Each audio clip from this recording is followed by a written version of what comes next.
amusement. In 2021, Squid Game took the world by storm, and this literally cutthroat competition attracted thousands of players.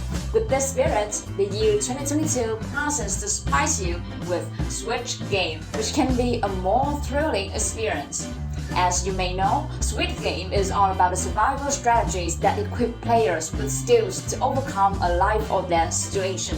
Squid Game also lives up to its name when players have to make a mental switch to imagine how they're going to deal with the obstacles they may encounter when they go to another country. About the rules, it is quite different from the previous year. There are 2 rounds and 3 American players.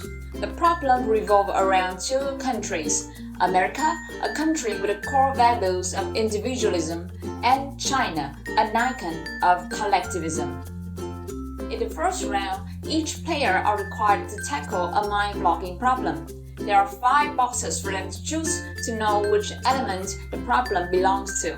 There is also a judge who will grade the performance of these 3 players to decide who will advance to the second round, which have 2 critical boxes.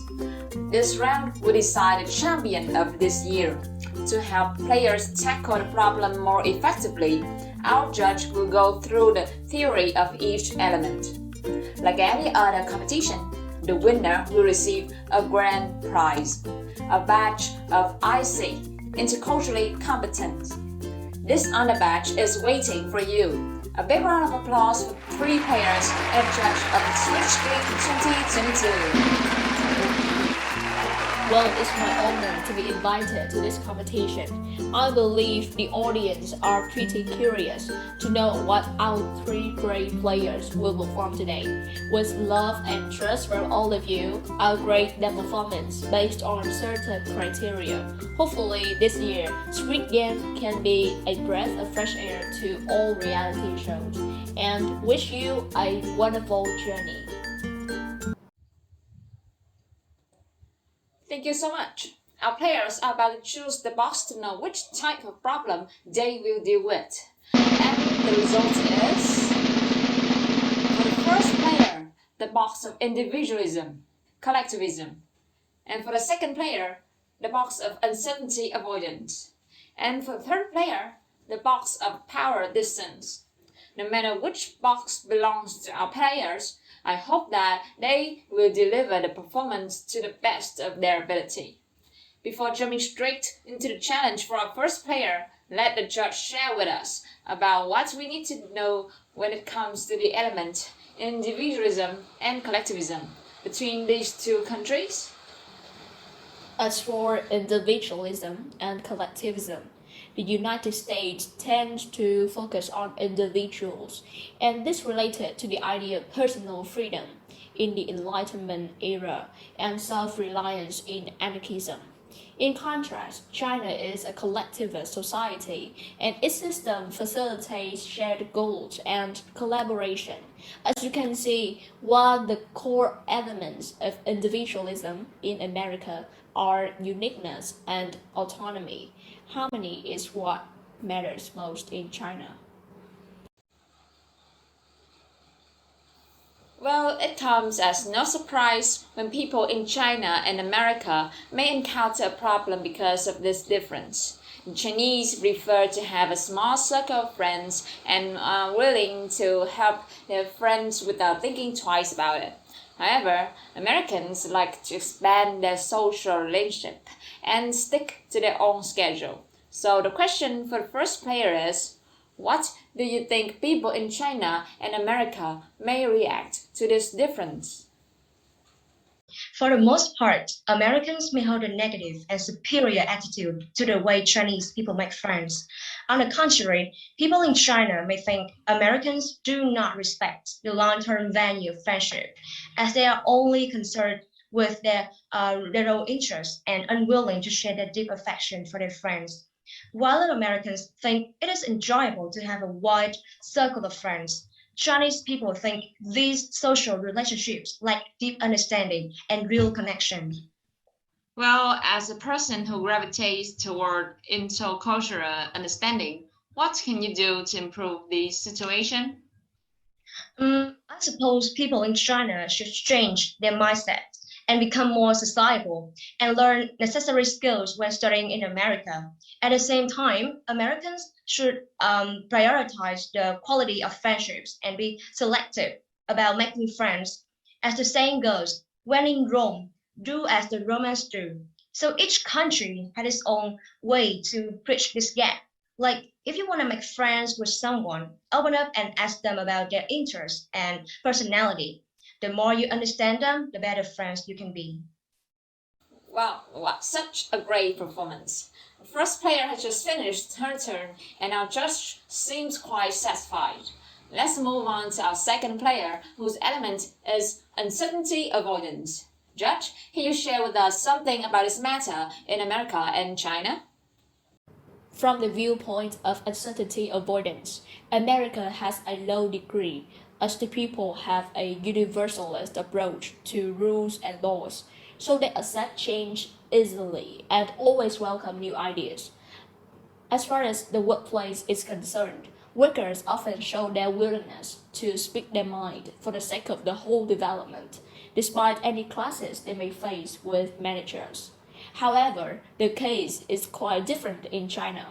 This culture has a high level of uncertainty avoidance, which means that the people tend to feel worried about the future and may see risk as something we need to avoid.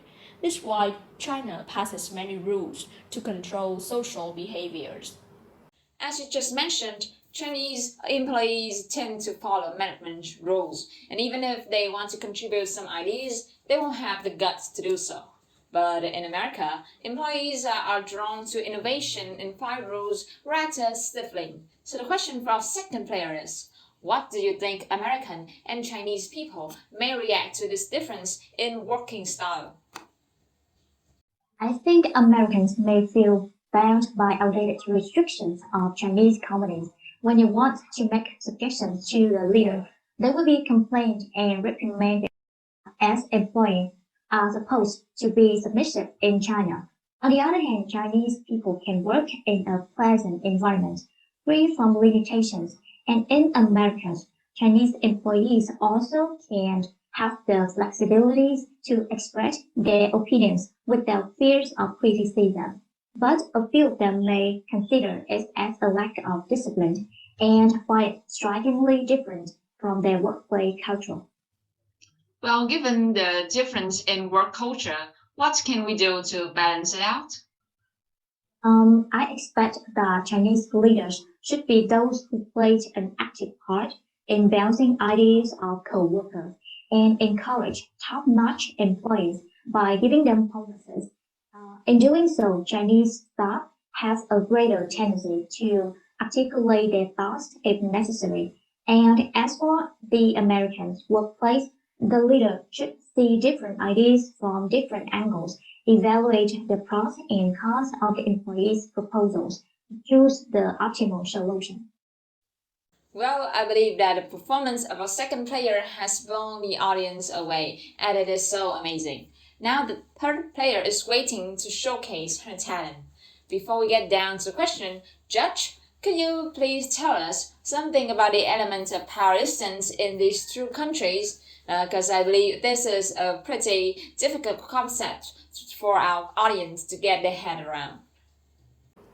If we are talking about power distance, the United States maintains a low score because it's not dependent on hierarchy and equality is of great importance.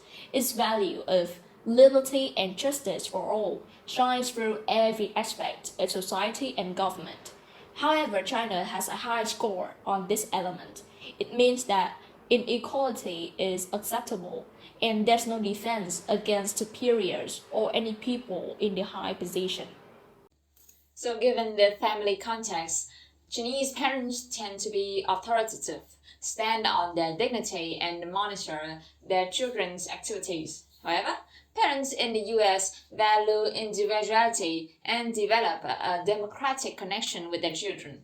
Children can have their own mental space to make their own choices and learn from their mistakes. And here, the question for our third player is, What do you think parents in China and America may react when they encounter the family context of the other country?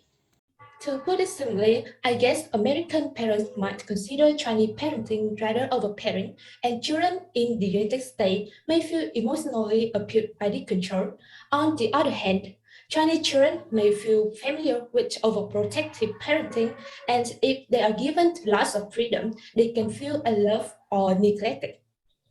So, given the family context, what do you think we should do to change the attitude of people in China and America for the better? From my perspective, there is no one-size-fits-all approach to solve this problem. The optimal solution could be to draw on the advanced ideas of the American family and discard certain old-fashioned Chinese concepts. To be more specific, at teenager times, they are mature enough to decide what they should do, and building a democratic family is really important to develop a good understanding between parent and children. Oh wow, we've been through such impressive performances of our three players. Now it is time for our judge to decide who will gain two special tickets to the next round. To be honest, it's been such a hard time for me to decide who will advance to the next round, because each competitor has their own good point and also shows their confidence when answering the question.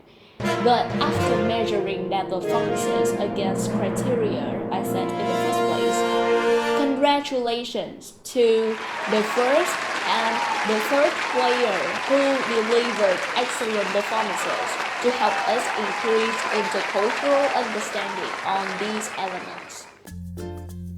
Wow, congratulations to our first and third player. We believe our second player also had a great performance, but she just lacked a little bit of luck to get a ticket from our ticket. Now it promises to be a thrilling moment when the two winning players will show their problem-solving skills, like in the first round. Each player is destined to a box and can tell them which type of problem they are going to tackle. The result is the box of indulgence for the first player, and the box of short-term and long-term orientation for the second player. Before I give the spotlight to our first player, Judge, can you please tell us some details about the elements of indulgence, because this concept may be a bit general. Speaking of indulgence, I believe this is a buzzword in America. This country has a relatively high score as the people embrace leisure time and their desires. Their actions are not restrained by social norms and feel that indulging is a form of self-care. So there's nothing wrong with it. But as far as China is concerned, it had a low score on this element. Its values focus on working hard, and the people may see indulging as a distraction from their work, just like what we can see on social media, where people use it to satisfy their own emotions. So we know that America is an indulgent society that allows people to embrace the pleasures of life, while China has strict social standards. On social media, celebrities in the US are free to share whatever they want. This is not the case in China though. Influencers have to consider how the government and the public may react to the post before publishing. If their post violates cultural norms, they may be legally punished. So your question is, how American and Chinese people may react to the difference in the way social media is used in these two countries. I assume that people in America see Chinese fans as excessively demanding. However, living in a society where people prioritize their work over their pleasures, as the Chinese do, is considered normal. Those who support the celebrities in China, on the other hand, may infer that the authorities and fans in the United States are too tolerant of the content uploaded by the celebrities. Well, given this gloomy view on this element, what do you think we should do to make the attitude towards the difference less harsh and more neutral? For my part, the Chinese should provide some private space for celebrities, as no one likes their, privacy to be invaded. On top of this, because the age of their audience is diverse, so Americans artists should pay more attention to the content of their posts on their social media accounts, as these might affect their young viewers' mindset to some extent. I'm surprised that our first player still kept her composure despite any challenge that the competition throws at her. Hopefully, we can see this air of confidence is suited from our second player. Before a question jumping on the screen, Judge, can you review a little bit information about the elements of orientation, as this is quite familiar, but most of us don't often notice. Talking about orientation, the US focuses on short-term affairs, the present or past, rather than on the future. American people may think that immediate gratification should be prioritized over long-term goals. However, in China, people lean towards long-term orientation, focus on the future, and value persistence or self-discipline. Personally, I believe that this element can be easier to consider when it is put in the education context. The Chinese teachers tend to care about their results of the studying so much, and so it might be a bit mentally demanding for students. For American students in a short-term oriented culture, they do not recognize the importance of exam results. So the question here is, how students in these two countries may react to the difference in study habits. To my mind, United States students feel physically and mentally exhausted in the face of intense study. They cannot imagine how Chinese students manage to keep up with such a work schedule, and they believe that this way of studying under its school led to more success is not a healthy practice. In contrast, Chinese students think that American students do not have long-term ideas. The lack of hunger for students to practice is quite strange for Chinese students, and it's uncommon in their own country. Oh, well, so regarding the study pattern, what do you think we should do to resolve the problem from the perspective of the people in America and China? I suppose to tackle this issue effectively, Chinese teachers should recognize that an active mind and a unique spirit of innovation are qualities that Chinese students need to improve in the long-term perspective. For American students, having a short-term orientation, they must understand that the Chinese model of learning in a long-term oriented culture is conducive to improve performance and goal attainment. Thank you. This answer also puts an end to all performance of all competitors. I believe both our two players and the audience are waiting for the winner of Switch Game 2022. Our judge will tackle this puzzle for us, which I believe is also as challenging as the questions that our players has encountered.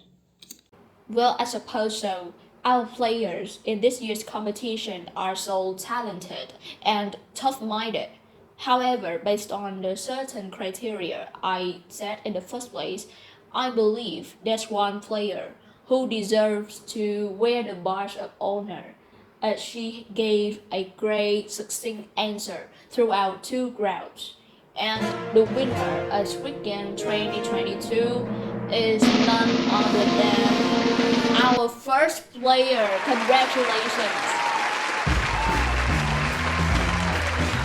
Well, I believe our player deserves to top the spotlight at Switch Game 2022. Hopefully, the competition provided our three great players and the audience with insights into intercultural understanding about China and America. Each country has its own way to craft the story of culture, so it's important to look at the difference with compassion. Rather than seeing the cultural difference as a source of conflict, why don't we look it into the eye and embrace it? Like the way our players showcase this talent and their profound outlook in the competition this year. Squid Game 2022 has come to an end, and see ya next season.